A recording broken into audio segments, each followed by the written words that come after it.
My name is Sacha Pulido Galindo and I am presenting the Contemporary World Evidence 3. Important events: Cold War, First Computer, Civil Rights Act, tearing down the Berlin Wall, and 9/11 attacks.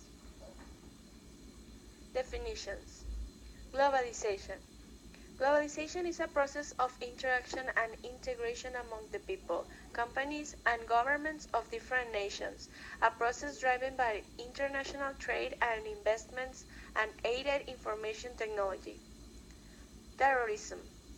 Terrorism is usually understood as the use of threat of violence to further a political cause. There's no universally agreed definition of terrorism, making it a difficult object to quantify. Unipolar world.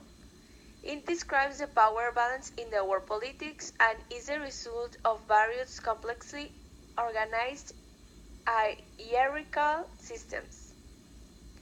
Digital era.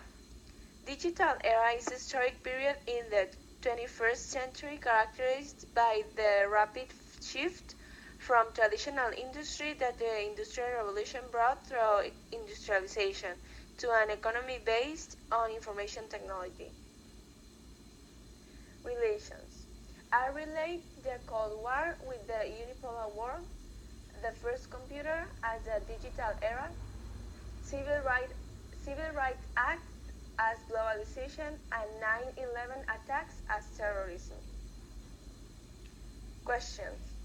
Why did the globalization emerge?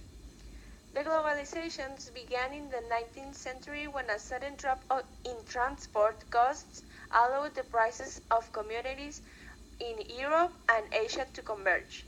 Columbus' discovery of America and Vasco da Gama's discovery of the road to Asia around the Cape of Good Hope had very little impact on commodity prices.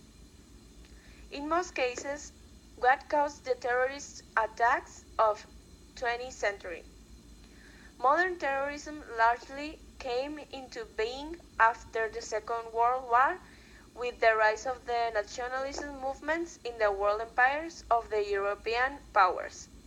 These early anti-colonial movements recognized the ability of terrorism to both generate publicity for the cause and they influence global policy. How does the end of Cold War relate with the unipolar world? The multipolar idea based on the end of the Cold War and the Soviet Union's retreat from its empire never did make sense. Arithmetically, somehow to take away one didn't equal one in the high math of international politics. How has the digital era influenced today in society? The creation of new devices for the development of technology. My name is Sacha